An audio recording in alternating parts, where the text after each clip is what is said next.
everyone. Welcome to another episode of the Crystal Beauty Show. Today with me we have an amazing guest. His name is Will Hug. He's actually an actor, a manager, a teacher, a DJ. Oh my gosh. So join me in welcoming him. Thank you so much for being on the show. It's an honor to be on your show. Thank you. So there is this saying that people tend to act like their names. So your name is Will Hug. Does it mean you like to give hugs? It's funny because when I was growing up, my dad's name is William also, and that really is my last name, Hug. Okay. And he said, okay, it's time for you to pick a nickname. And he said, my name is Bill, and it used to be Billy, so you can't be either. I'm like, really? I was like, well, what else could I choose? So we go to the dictionary. I'm like, okay, I think I want to use Willie. And then when I got to college, I was like, you know what? When I stepped off, I said, I want to be called Will Hud because it's a positive statement. And I really did choose that nickname when I was 18 because I realized I want to be known that way as a positive person. Mm-hmm. All right, so you are actually the manager for Cameroonian singer Adele Clarice, which is actually what I would like us to focus more on. But we're going to talk a little bit about everything else. Mm. But how did you meet her, and why did you decide that you wanted to be her manager? It's a really interesting story, and it kind of ties into my interest in the arts in general. Okay. So this is back in 2012, and I was part of PANAFest, an annual festival, Pan-African festival, mostly focused on African countries and immigrant communities in the suburbs of DC. But a friend of mine, who's also Cameroonian by birth, Ada Brown, was helping run this, and she knew me in my interest in multicultural issues and music and the arts, and she said, I want you to join my team, and you'll be part of our music team. So I was kind of like the stage manager. Okay. We didn't have official roles, but that was my deal, to kind of work with the MC and the acts. And so when I had never met Adele, she'd only been in the country for about 2 months, and she was kind of a backup singer to a really popular band. I didn't know the band either, but when they performed, I loved it. And when they came back for their second set, she took over. The main lead singer took a break, and she took over, and I was like, who is this? Like, she just had so much charisma. I started filming her because I thought she was, some famous person, which of course she is in Cameroon, but at the moment that she just came to the US, I don't think a lot of people knew her, and I definitely didn't. Mm-hmm. So I started talking to her backstage. I'm like, hey, I know these folks in house music, I could introduce you. And she's like, sure, well, let's exchange numbers. And I did introduce her to some folks in house music, which, for those of you in other parts of the world who may not know, it's a primarily African American club music, and it's really a fun thing. Mm-hmm. And it's been part of my life for over 30 years. So I introduced her to some DJs and producers. She liked it, and she said, you know what, I need you to be my manager. I said, I've never been a manager. I don't know if I'm your guy. I can help you with the house piece. She said, no, I've met a lot of people in the industry, and I know enough about you that you have the qualities to be my manager. And I said, well, let me think about it. And I went home and I wrote up all the things I've ever done in music, between helping put on festivals like this, Multicultural Festival, Pan-African Festival, DJing, being on the radio, all these things.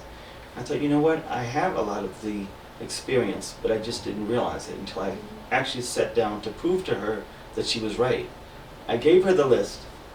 She said, I don't need your list. I already know. I told you, I already know. You've met her, you know how she is. Yeah. I didn't know that about her, but she was very definitive. When she makes a decision, she's really resolute. She knows what she wants. And that has worked really well. In partnership with her, is that I think I can support her in the way that I need to, and she can do her thing, and I can do some other things. All right. So a lot of Cameroonians or up-and-coming Cameroonian artists, a lot of them have managers and some don't. Do you think having a manager is something that it should be required? And also, what is the role of a manager in an artist's career? That is impossible to answer, I think.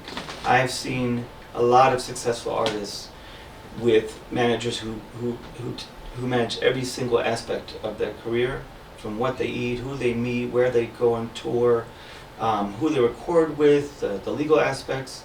And then I see other artists who have so many people coming at them that they manage things that who they want to work with, and then they involve the manager at some point in that mm, when they're trying to work out the details. Sometimes you need a manager to be a buffer. There are people who know you, who ask you for things, and you don't really know how to tell them, no, you're not really offering me enough money, or why are we doing this again? Or this is not the type of show I do. And so sometimes you need the manager to save face for somebody, you know. And I don't think she does that a lot, but I've seen managers do that for artists. That they say, no, he or she is busy, or this isn't quite the right thing right now. It's really hard to answer that question because there's so many various relationships. Okay, so it just depends on the agreement between you and the artist. So do you think that having a manager is something that should be required, no matter what level of your career you're at, or do you think it should be something that you get when you've gotten to a certain level? I think it's very useful from the very beginning. Okay. Because a manager can help you give you a independent, objective viewpoint on anything. You know, sometimes we talk about, okay, what is the right outfit for this event? You know, this is a very formal event, or this is an informal event, this is an older event, this is a younger event. Sometimes it's about the people you work with. You know, I've done my research and I think that you need to be careful about X, Y, and Z. Sometimes the manager can help with the legal aspects, whether they handle the legal agreement or they bring somebody in to write a contract. Sometimes you need the manager to remind the host of the obligations that they made to the artist and say, look, your event was supposed to start at 10, it's now 1. My artist needs to go somewhere tomorrow. She needs to perform right now, or we're going to have to call this off. And there are things like that that an artist really should not have to do. They should not have to go up to the host in the middle of an event and say, look, I really need to perform. That's just wrong. You know, you need the manager to take that heat and have those really difficult conversations. All right. Okay, so let's talk a little bit about your movie career. Sure. It's interesting to know that you've actually done at least, 12 movies? I think it's 11. 11? Okay, Yeah. Great. So how did you get into movies, and why did you decide to get into the African movie industry? Well, it wasn't something I set out to do, but Okay. once I started to do it, I realized I loved it. And it ties into what we've been talking about, that Adele Clarice knew the director, Ken Quintus, a family friend of hers, and you know he's really successful. And earlier in his career, he needed a role for a white guy. He was leading up a nonprofit organization, and I don't know who had the idea, either she did or he did, but it was agreed that I would do this small scene. It was a scene with him and Sandra Fandufe, who you know is a very talented actress. So just sitting across from them and working with Christopher Okonkwo, who's done so many amazing movies, I learned a lot just from that one experience, and the other actors on set. And I realized this is something I love to do. And I think Christopher Okonkwo, who was the director of photography, the DOP, saw that too. And I have to credit him as well. So I credit Adele Clarice, Ken Quintus, and Christopher Okonkwo for getting me involved, because then Christopher Okonkwo, who we called Chinedu, he told Remy Momodou that, hey, I got a guy for you for your new role. And that was actually, I think, my best role in the second film, called Ziza. And Remy is a nurse, and she really cares about domestic abuse and domestic violence. And she brought me in on this very interesting project to be the kind of guide in this shelter for women who are survivors of domestic abuse, and somebody that was secretly going through issues of domestic abuse himself. And met some incredible people there, Fatima Cisse, and just incredible cast and crew. And after that, I was sold. And I don't really go for parts very much. I don't audition, but people have gotten to know me either through the music scene or through the different award shows or the different movies, and they've said, I've seen your work and I think I have a part for you. Amazing. And I also understand that you have a house party once a year. Tell us more about that. Well, it's actually once a month I meant. It's a monthly party. So Yeah. house music, as I said before, I've been into that since I was very young, and used to be an amateur house DJ, and I've DJed on the radio, and I've been more known as a dancer and a supporter of the different house parties. It's a very underground kind of music, and so there's a very famous DJ in Baltimore, Michael Joyner, who he and I realized we had the birthday around the same time, about 9 days apart. So a year ago, we decided we were going to do a birthday party, a joint birthday party, and so many people came out that we respected, dancers and DJs and singers are known all over the world. We said, you know what, we should probably do this, monthly, and so we set out to do that in May of last year, and we've had some pretty famous people come through, famous DJs and also local DJs, some of them internationally known, some of them known more locally, but a really great wide variety of DJs, dancers, singers, producers, and it's been great. It's called Bese Saka. We took the name from an Adinkra symbol. You may know the Adinkra symbol is associated a lot with the Akan people and modern day Ghana and Cote d'Ivoire mostly.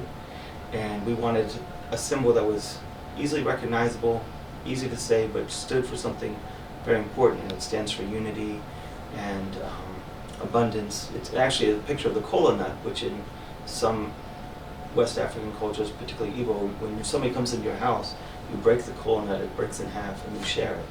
And it's a symbol of welcoming, unity, and abundance, because you have enough to share with somebody. Yeah. And so it's been a really beautiful moment. A lot of people come in and they immediately get it, and you'll see our symbol all over Baltimore and up and down the East Coast. People come down from New York for our parties, so it's been pretty interesting.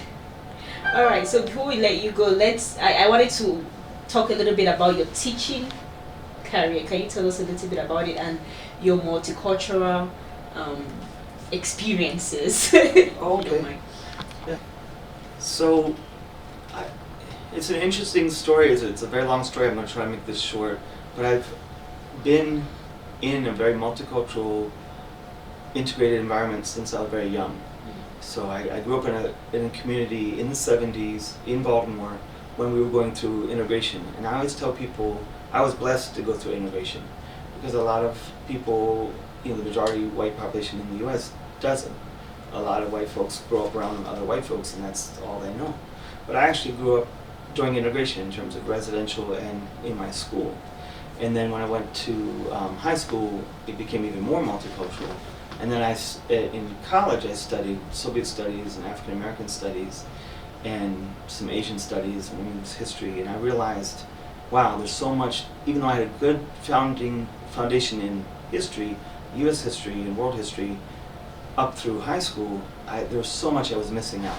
So I actually went about trying to find out about multicultural U.S. history and international cultures and history, music, film, and I've been involved in grassroots anti-racism and anti-discrimination events. We put on a multicultural arts festival up in Massachusetts, in a very rural area.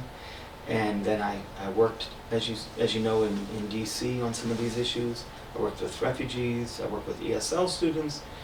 And so I finally found my calling, I think, at this community college in Baltimore City Community College, where I work, because I work with domestic students and I also work a lot with international students, mostly who are here on a student visa. Yeah. And so through that work and through the work with Adele, I've had this incredibly rich local but international life. It's kind of a hard thing to explain, but it's rich. It's rooted where I'm from, Baltimore, but I'm always crossing boundaries, and I'm helping people cross boundaries and build bridges, and that's what I'm about. Okay. Well, thank you so much for your time.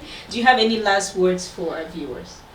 Oh, I just want to thank all of the international acts, particularly from Cameroon and Sierra Leone and Nigeria, who've given me a chance to be part of, whether it's music or film industries. That I'm so impressed with all the different communities, immigrant communities, and visiting artists who come here and show such passion for the arts and cultural education. All right, thank you so much. So for people watching this right now who maybe want to book you to DJ or do a movie or become their manager, how can they reach out to you? Well, on most social media, that's Instagram and Twitter and Snapchat. I'm White Boy Will, spelled WYTBOYWIL.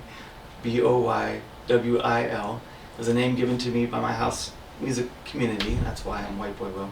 And then on Facebook is just HUG.WILL. Okay.